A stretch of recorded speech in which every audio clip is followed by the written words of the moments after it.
Hello teacher!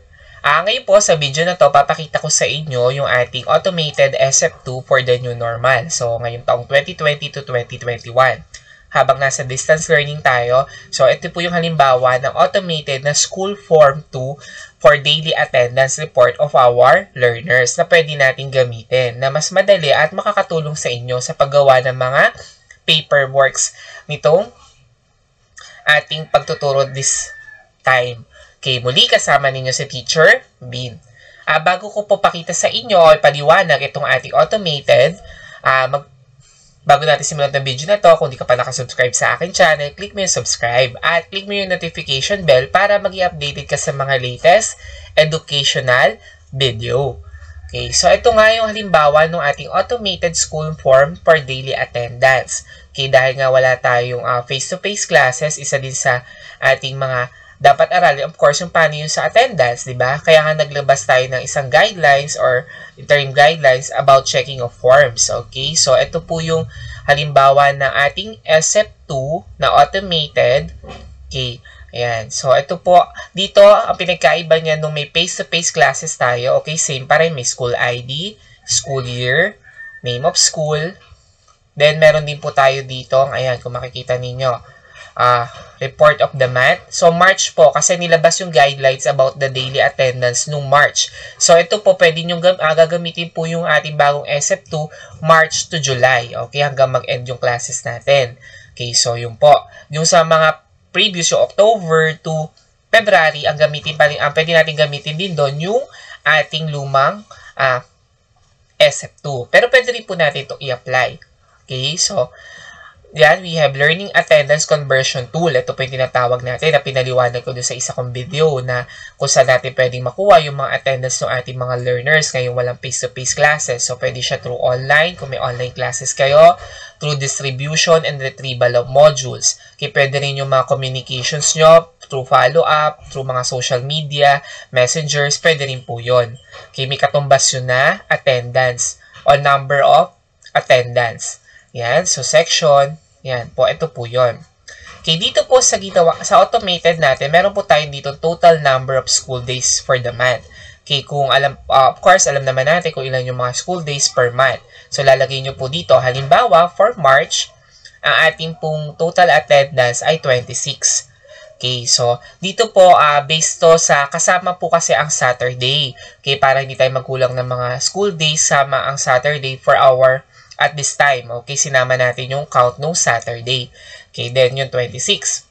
Total of meal, nakalas na po dyan yung holiday. Okay, so total of meal, lagay nyo dito kung ilan yung meal nyo for this month. And total female. Okay, lalagay nyo lang po dyan. Okay, enter nyo lang. Ayan, tulad ko, halimbawa, yung male ko sa section ko 13 at ang female ay 17. Okay, so pag na-enter na yan dyan sa side, okay, pag pinaread nyo naman po ito, ang mapiprint pa rin yung pinaka-SF lang, hindi po yung kasama yung nasa gilid. Okay, kailangan lang natin siya for automated. Okay, so ito pa rin. May number tayo dito, kung makikita ninyo. Ayan, number sa baba. Then, name pa rin ng mga learners. Ayan, naghalimbawa ko ng mga learners. Then, ito yung school days. Nilagyan ko na po. Okay, Monday natin, yung 1 ngayon sa calendar ng March. Ayan, nilagay ko na po. Kung mapapansin nyo, yung first week, 1 to 6, kasama na nga ang Saturday. Then, second week, 8 to 13 na date. And then, yung third week po, kasi ito na yung pagtatapos ng second quarter rather. So, magsisimula na dito yung third quarter. Meron sila ditong tinatawag na kung saan follow up yung mga modules na hindi pa nasasagutan itong last week ng second. So, ito po yung kaya may less na day. Ito po yung Saturday. Wala sila ng 5 days lang yung for remediation na tinatawag. Then sa 22 po ng March, nagsimula na yung third grading. Kung makikita nyo, ayan. 29 hanggang 31. So ito po yun. Total po niyan ay, kung makikita ay 26 days. Ayan. Yung red po, yung po yung walang classes. Yung naka-emphasize dito sa ginawang SF2. Okay, ayan. Yung naka-red, wala po yan. So, ano yung mga number 1 na ito na nakalagay sa baba? Kung makikita nyo, ito po yung attendance nila. Kaya halimbawa, nag-online or kahit isang beses lang yun, katumbas na po yun ng 6 days. Kaya may computation po tayo dun sa LAC. Kung makikita nyo yun sa pinaliwanag ko sa isang video. Then, lagyan nyo lang. Kunyari, 1, ayan po. Pag nilagyan nyo yan ng 1, yan, na-edit naman yan. Okay, ng 1 hanggang kompleto siya. Halimbawa, si student A ng attendance. So, ang total po niyang present ay 26. So, makukuha niya yung 26 days. Okay, pag halimbawa, wala siya nung last day or kulang siya ng isa, lalagyan nyo lang ng 0. Palitan nyo lang. So, yun. Pag nilagyan nyo ng 0, kung makikita ninyo, ito po, ayan, no? So, lakihan ko lang. Ayan, yung 0, nilagay ko siya, mapupunta siya sa absent ng isa. Malalagyan siya ng isang absent. Nakikita ninyo. O, halimbawa, yung 30, yung March 30, 0 ko din. So, yan. 2 na yung absent niya. Okay, then 24 yung present. Ayan, nakikita nyo naman. Okay, so yun yun. So, madali, di ba? Automated lang. Lagyan lang ng 1 kapag attendance siya, meron siya noon, nagsubmit siya ng kompleto yung ano niya, attendance for the week. Ayan, 26, babalik siya sa present. So, yan po yun. So, matototal siya. Naintindihan? So, pag siniro nyo, mapapunta sa absent. Ibig sabihin, wala siya noon. Hindi siya nagpasa ng module or hindi siya umattend ng online class. May katumbas po yun sa LAC. Tingnan lang natin. Okay, so yun. Ito po na yung summary ng attendance. So, yan. Kung makikita ninyo.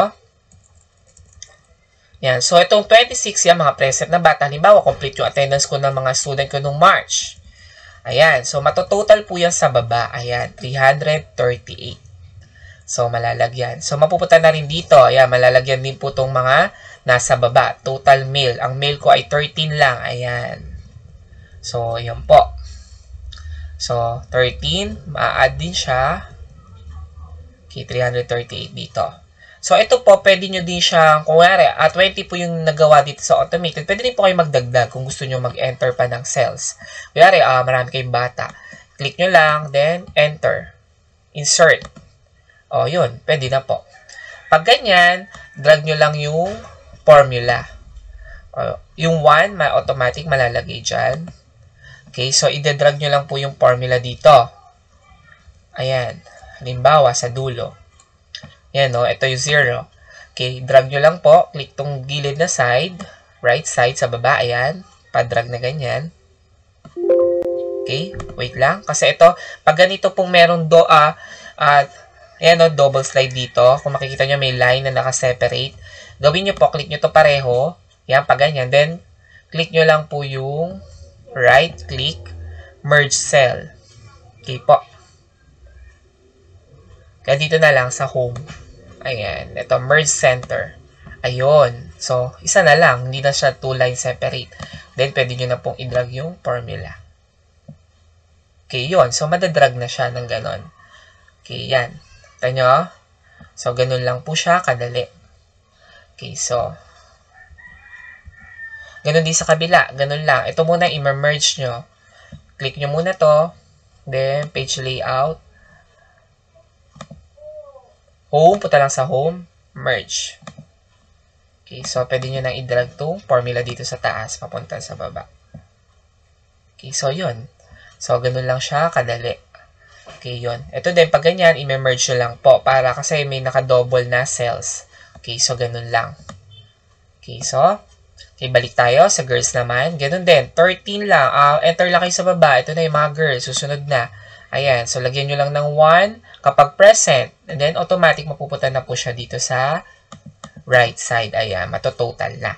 Okay, ngayon, kuyari, ayan, halimbawa, yung girls na student ko ay 17. Ayan, so ayan, matototal na rin sa baba. 30, ayan, automatic po, ma-add na yan. 30 yung bata. So, matototal din dito sa side. So, ganun po siya. Okay, so at the end of my video, sasabihin ko kung saan kayo makakakuha nito, Okay, so panoorin nyo lang para mas maintindihan nyo muna, okay, kung paano gamitin, of course.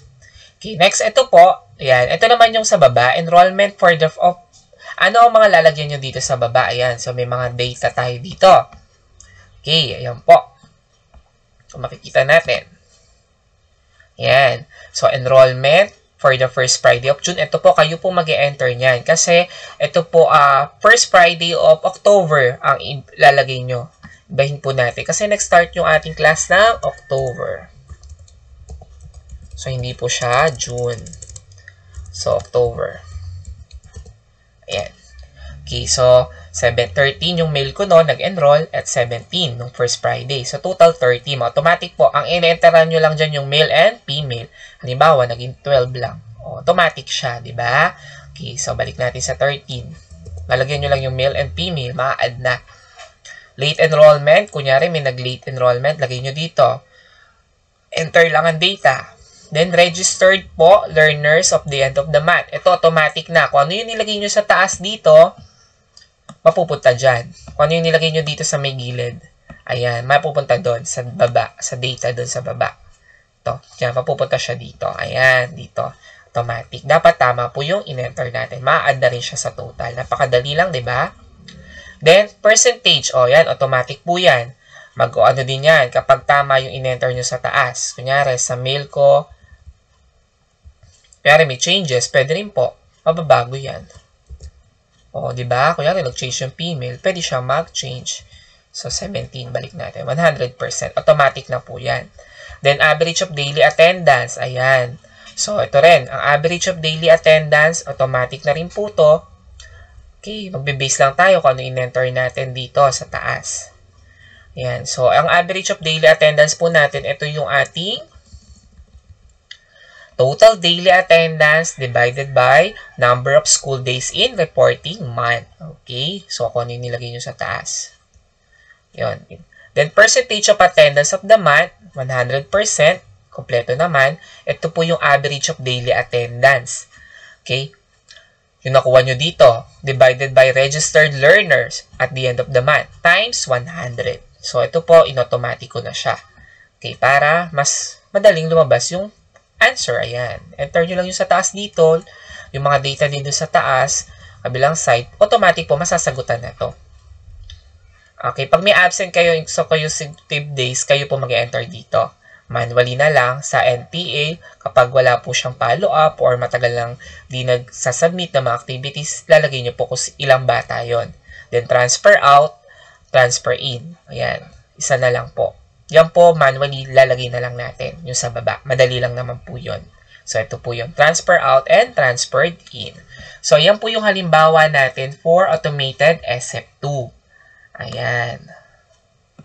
Okay, so, meron din po tayo for April. Ito na, ginawa ko for hanggang July. Okay, so, yan, nakaless na rin yung walang klase. Yan. Ito kasi first week na to, Holy Week to eh. Ayan. So, automatic na rin. Ang school days po natin dito ay 21. Meron din for May. Sa May naman, ayan, meron din walang class na isang Thursday. Then, ito po ay 21st school days. Pwede nyo pong i-double check. Depende po yun sa local ninyo kung may holiday. Okay. Then, ibayin nyo na lang sa taas yung number of school days. Ito naman po yung for June. Ayan. Dito nagkaroon na ako ng transfer. May student ako nag-transfer ng 4th quarter. Ayan. Kaya naiba yung dito niya sa data sa baba. Ayan. Nilagay ko dito. May transfer in akong isa. Okay, sa mail. So, 1. 4th quarter, nag-transfer siya. So, naiba yung data ko. Naiba din yung sa at the end of the month. Then, for July, ganun din. Ayan. For July, ito. Okay, so 9 days, ang school days lang natin for July ay 9 days. Ayan. So, ito po. Dito rin yung explanation ko. Ayan. So, naiba lang yung data niya kasi meron tayong transferred in. Okay. So, dito, dahil nalagay ko na siya doon sa kabila, hindi na siya nag-transfer in dito sa July. So, 0 na to. Ayan. Edit ko na lang. So, okay. So, ganun lang siya. Automatic siyang magbabago. Okay. So, kung may tanong po kayo sa video na to, kung gusto po magkaroon ng copy nito, pwede po kayo mag-member sa aking FB page, Teacher Bean, sa Facebook. Search nyo lang po. At kung may tanong ka sa video na to, huwag lang po kayong maya. Type nyo lang sa comment section sa baba. At if nagustuhan nyo itong video na to, please click the like button. So, maraming salamat. Till next time, with Teacher Bean.